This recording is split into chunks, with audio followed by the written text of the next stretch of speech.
खुलुमबाय गिबियावनो Bodoland entertainment live YouTube चेनेला दिनै सल'मा फरायथिनाय आयदानि जोबथा खोन्दोआव नोंथांमोनखौ बरायबाय। दिनैनिफ्राय सिजन 1नि सल'मा फरायथिनाय हाबाफारिया थुंगेसिगोन। बड'लेण्ड एन्टारटेनमेन्ट लाइभ इउटुब चेनेला थुनलाइयारि हाबाफारियाव सल'मा फरायथिनाय अनगायैबो गुबुन गुबुन समाव गुबुन गुबुन फोसावबोबाय थादों आयदाफोरखौ। नाथाय बेनि अनगायैबो बड'लेण्ड एन्टारटेनमेन्ट लाइभ इउटुब चेनेला हारिमुआरि बिथिं, दावबायनाय, गुबुन गुबुन ओनसोलनि खोथा आरो गुबुन गुबुन रंजाथाइ फोरबोनि खोथाफोरखौ बा गुबुन गुबुन रंजानाय एबा मिनिहोनाय भिडिअफोरखौ बड'लेण्ड एन्टारटेनमेन्ट लाइभ इउटुब चेनेला जेब्लायबो फोसावबोबाय थादों। दिनै जोबथा खोन्दो एबा 15थि खोन्दो। रतना माइनावखौ मोजाङैनो खबर लाबाय थादों एबा खौरां लादों। रतनजों फैफानाय एड्स कन्ट्रल आफादनि सानै लोगोआ मोजाङैनो खौरां लादों माइनावखौ। माइनावनाबो गावनि लोमजानायनि सोमोन्दै फारि फारि बुंलांदों। माबोरै लोमजाबाय थायो बेफोर बाथ्राखौ रतन आरो फैफानाय लोगोफोरनो खोन्थाना होयो। फैफानाय लोगोफोरा रोखा जानो हाबाय बिहादि गानो रोङै हामनो रोङै बेमारा जाखादों। सिस्टार, नोंथाङा साननैसो उनाव गुवाहाटियाव मोजां ट्रिटमेन्टनि थाखाय नाहैजानो हागौगोन आरो जों नोंथांखौ लांफैगोन। फैफानाय सासे लोगोआ बुंबाय। बे बाथ्राखौ मानो बुंखो आन्दाज मोनाखै माइनावआ। माइनावनोबो खोन्थायाखै लोमजानायखौ। बेबायदि हालोदाव खोन्थानांगौब्ला बेमारिया बांसिन गाज्रि हालोदाव गोग्लैनो हागौ सानना खोन्थानाय जायाखै। माइनावनि खौरां लाना माइनावनि बिमा बिफाजों मोजाङै रायज्लायना सानैबो उनाव गुवाहाटियाव मोजां ट्रिटमेन्ट लानांगोन होननानै बुंलाङो रतन आरो फैफानाय लोगोफ्रा। बिमा बिफायाबो आन्दाज मोनाखै माइनावआ मा बेमार जामारदों। मोजां ट्रिटमेन्टनि थाखायल' गुवाहाटियाव लांखानांगोन बेबायदि बुंनाय राखावा। दानसे उनाव गुवाहाटियाव गावनि देहाखौ मोजाङै ट्रिटमेन्ट खालामफिनदों माइनावआ। बेजों लोगोसे दंफायो सिमां आरो रतन। दिनैसिम हमनो हायाखै माइनावआ गावनि लोमजानायखौ। रतनाबो खोन्थायाखै। गुवाहाटि मेडिकेल कलेज हस्पिटालाव ट्रिटमेन्ट लाहोदों माइनावखौ। सिमाङा जेब्ला सानजौफुनि ओंखाम जानो होननानै हटेलाव ओंखाम जानो थाङो अब्ला माइनावआ रतननियाव गावनि बेरामनि सोमोन्दै सोङो। रतना नाथाय खोन्थानो नाजायाखै। थगायनानै बुंदों, थाबैनो हामगोन नोंनि बेमारा। नाथाय माइनावआ आब्रिथार गावनि लोमजानायनि सोमोन्दै मिथिनो नाजादों। गले गले सोंबाय थादों। गले गले सोंबाय थाब्लाबो रतना खोन्थायाखै बेरामनि सोमोन्दै। प्लिज आदा, आंहा मा जादों खोन्था, रिपर्टआव मा लिरदों? नों मिथिनो नाजानाङा, थाबैनो नोंनि लोमजानाया हामगोन। थगायना बुंफ्लादों रतना। राहा गोथेनाय मोनना माइनावआ गले गले सोंबाय थानायाव बुंबाय, सिस्टार, नों नोंनि बिखाखौ गोरा खालामना लानांगोन। गावखौनो गाव गोरा खालामना लानांगोन। नोंनि थैयाव HIV पजिटिभ मोननाय जादों। रतननि बाथ्राखौ खोनानाय लोगो लोगो गोसो मोदोम गासैखौबो लोरबां मोनदों माइनावआ। गावखौनो गाव मुगैखांनाय मोनदों। बे बेरामनि सोमोन्दै आरो बे बेमारा जाब्लादि बेमारिया हामखाया बेखौ माइनावआ मोजाङैनो मिथिगौ। गावखौनो गाव दुखु मोनदों। जा बेमारा जानाङा बे बेरामा जाजाना गावनि गोसोखौ जोबोर लोरबां मोनदों। माइनाव, गावखौनो गाव सामलायना जा। मोजां ट्रिटमेन्ट लायोब्ला गोबाव सम मोजाङैनो थानो हागोन। आं गोरोन्थि मावफ्लांबाय आदा। बेनि थाखाय आंखौ इसोरा साजा होबाय। आं आरो बे मुलुगाव बारा गोबाव थांना थानो गोसो गैलिया। नों बेबायदि साननो नाङा। नोंहा बिमा बिफा, बिनानाव, फंबाय दं आरो न'खरखौबो साननांगोन। नोंनि बे बेमारखौ रावनोबो खोन्थानाय जानाय नङा। माइनावआ गावनि जिउआव जालांनाय गोरोन्थिफोरखौ फारि फारि सानफिनो। HIV एड्स बेराम जानाय जाहोनफोरखौ दासो गोसोखांदों माइनावआ। गावनि जिउआव जोबोर गेदेर गोरोन्थि मावलांबाय बेखौ दासो हमदांनो हाबाय। गावनि देहाखौ खालाय जानाय आरो गावखौनो बे मुलुगनिफ्राय थाबैनो जोबलांसिगोन बेखौ मोनथिनानै गावखौनो दुखु मोनदों। रतना हासासे बुजायनो नाजादों बेखौ।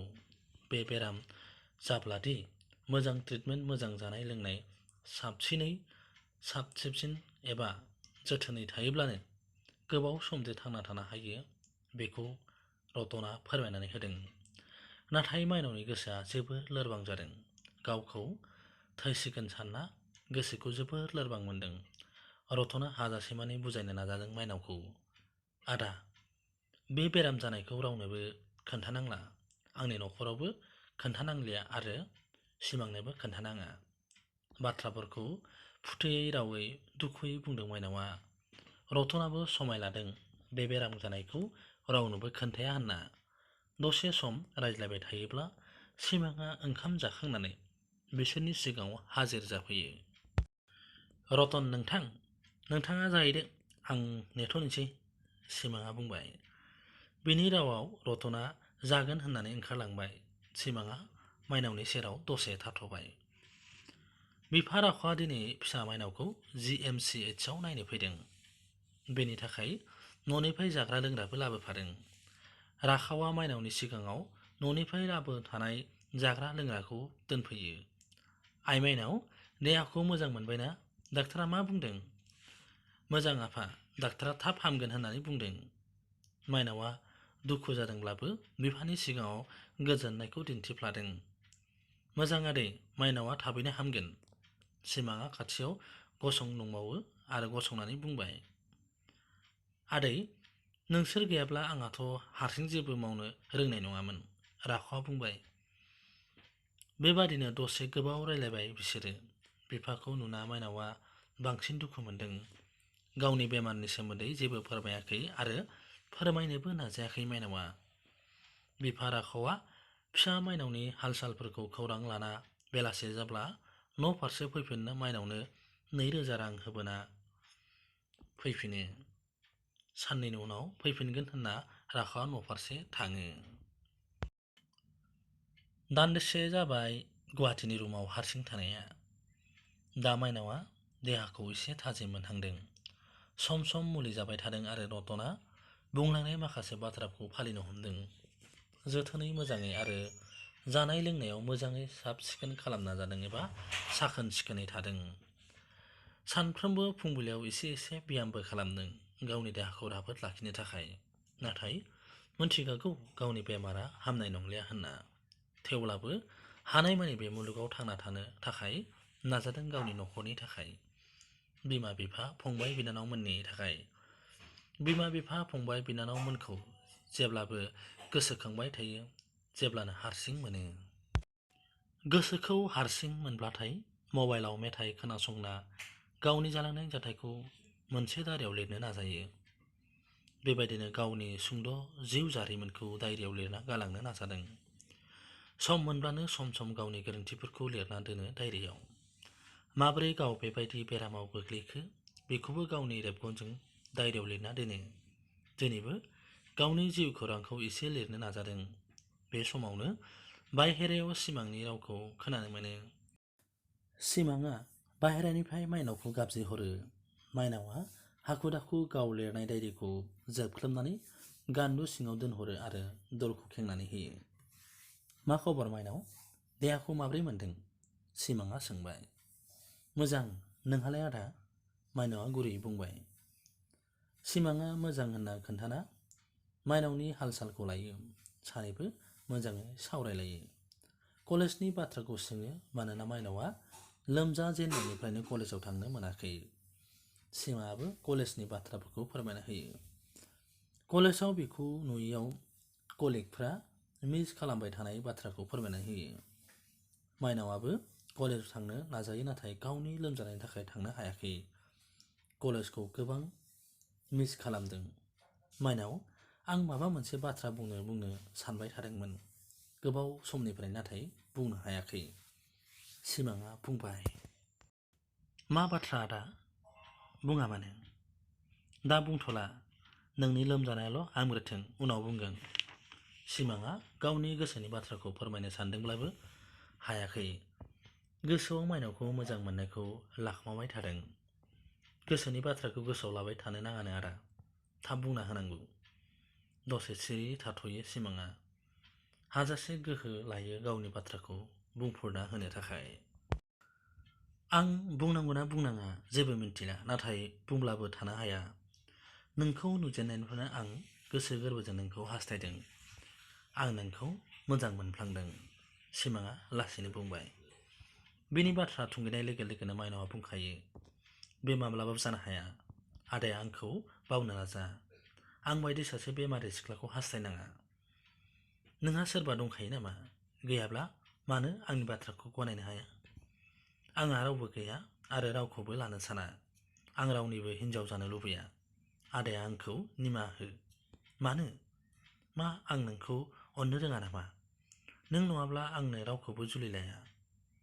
सिमाङाबो सेंग्रा गोरलै बायदि अख्राथार। माइनावआ बिदि आखलाव रागा जोंखांनाय बायदि जायो। आदाया सेंग्रा गोरलै जादों नामा? सेंग्रा गोरलै बायदि बाथ्राफोरखौ मानो बुंदों? आं रावनिबो हिन्जाव जानो साना। बेनिखायनो आं आरो नोंजों आरो गुबुनजोंबो हाबा जाया। बेनि थाखाय नोङो जेबो सोंथि सोंनो नांला। बेनो आंनि फाइनाल राव। सिमाङा मानो माइनावआ गावनि मोजां मोननायखौ नेवसिखो हमनो हायाखिसै। सोंनो नाजायो, नाथाय माइनावआ फोरमायनो नाजायाखै। सिमाङाबो अख्राथार। गले गले मोनसे खोथाखौनो सोंफ्लेबाय थादों। माइनावहा मेगनाव मोदै गनायखौ हुगारना गावनि जारिमिनखौ खोन्थानो नाङाब्लाबो खोन्थानो नाजादों। आदा, आंखौ गाज्रि दामोन। आं मोजां सिख्ला नङा। आंनि बेरामा माब्लाबाबो हामनाय नंलिया। बेखायनो आंखौ बावनो नाजादों। आंनि बे बेमारा आंनि गोरोन्थिनि थाखायनो जादों। आं जेब्ला इउनिभार्सिटियाव फरायबाय थादोंमोन अब्ला सासे सेंग्राजों मोजां मोनलायदोंमोन। सेंग्राया आंखौ उनाव थगायदों। बै सेंग्राजों आं गोबां खेब देहायारि सोमोन्दो लाखिदोंमोन, जायनि थाखाय समाजा साजा होनो हायाखैमोनब्लाबो इसोरा आंखौ साजा होबाय। आंनि बेमारा गानो रोङै बेराम HIV/AIDS जाबाय। बेखायनो आदाया गावनि गोसोखौ हमथानांगोन आरो आंखौ बावलांनो नाजानांगोन। आं आरो बे बुहुमाव बारा गोबाव थांना थानो हानाय नंलिया। थाबैनो बे संसारखौ नागारगोन। आदाया दुखु मोननो नाङा। माइनावआ मोदैखौ हुगारनानै दुखुयै गावनि सुंद' जिउ जारिमिनखौ फोरमायना होयो। बिनि फंफ्रोमबो बाथ्राया सिमांनि बिखायाव जिलिर महरै हाबदों। सिमाङाबो दुखु मोनफादों। माइनाव, बे गोरोन्थिया नोंनिल' नङा। आं नोंखौ गोसो गोरबोजों मोजां मोनो, बेखायनो नोंखौ जुलि लानो सानो। नों राजिल' जा, गाबोननो हाबा जागोन। आदाया मिथिखानानै मानो हाखराव गाब्र'नो सानदों? आं रावनिबो दायनिगिरि जानो साना, बेखायनो आंखौ निमाहा हो। सिमाङा दुखुजों जाबजों माइनावनि खथानिफ्राय गावनि रुमसिम थांनो थियारि जाबाय। जेब्लासिम नों थांना थागोन अब्लासिम आं नोंखौ मोजां मोनबाय थागोन आरो माब्लाबाबो गुबुनखौ मोजां मोननो हानाय नंलिया। बेबायदि बुंना सिमाङा गावनि रुम फारसे ओंखारलांबाय। सिमांनि बाथ्राखौ गनायनो हागौमोन, नाथाय बे बेरामखौ लाना गाव रावनिबो बजा जानो सानाखै। माइनावआ हारसिं गावनि रुमाव गावनि डायरियाव गावनि सल'खौ लिरफिनदों। गावनि बेराम जानायखौ मुगैनाय मोन्दों। गावनि गोरोन्थिखौ दासो फारि फारि गोसोखांदों। देहायारि सोमोन्दो लाखिनाया दि जोबोर गाज्रि एबा जोबोर गेदेर गोरोन्थि जादों, बेखौ दासो बुजिनो हादों। गावखौनो थैनायनि लामायाव हगारसारना होबाय। गावनि थैनायखौल' नेबाय थाबाय बियो। हेल' माइनाव, आंसो, प्लिज आंनि बाथ्राखौ दसे खोनासं। आं नोंखौ जोबोर अयनाय खालामबाय। बे दायनि महरै आंनि दिनै मोनबाय जिउनि बेसेबा गेदेर साजा। नों आंखौ निमाहा हो। आं बे मुलुगाव बारा गोबाव थांना थानाय नंलिया। बे जिउआव जोबोर गोरोन्थि मावफ्लांबाय, जायनि थाखाय आं जेब्लाबो नोंनि दायनिगिरि जानानै थासिगोन। हायोब्ला आंखौ निमाहा हो। मबाइल रिसिभ खालामब्ला माइनावआ हरखाब बिरदावनि बाथ्राखौ खोनानो मोनो। बिनि बाथ्रा जोबनाय लोगो लोगो माइनावआ मबाइलखौ सुइच अफ खालामना दोनो। गावखौ बे बुहुमनिफ्राय माब्ला इसोरा लांफैगोन बेखौनो सानबाय थादों। समा थाब फैब्ला हामसिगौ नंदों माइनावआ। बेफोर बाथ्राफोरखौ गावनि डायरियाव मोजाङै लिरना दोनदों। गाव थांना थासान्दि बेबायदि जिउ जारिमिनखौ लिरनांगोन सानदों आरो गावनि जिउखौ गोमोरनायखौ नेबाय थादों। सिमाङा गोसोआव जोबोद दुखु मोनदों। गावनि गोसो गोरबोजों मोजां मोननाय अनजालिया माब्लाबाबो गावनि जानाय नंलिया बेखौ सानना सम सम ओंखाम खहाबा जादों। मोनफ्रोमबो सेकेन्ड, मोनफ्रोमबो मिनिट, मोनफ्रोमबो घन्टा माइनावखौनो गोसोखांबाय थादों। जिउनि हास्थायनायखौ मोनखाया होनना मोनथिखाना गोसोआ जोबोद दुखु मोनदों। लेखा बिलाइ आरो रेबगन खन्थाइ दोंसेखौनो लिरदों अनजालिनि थाखाय सिमाङा। आंनि अनजालि गोरबोनि नोंनि अननायनि आं जावलिया।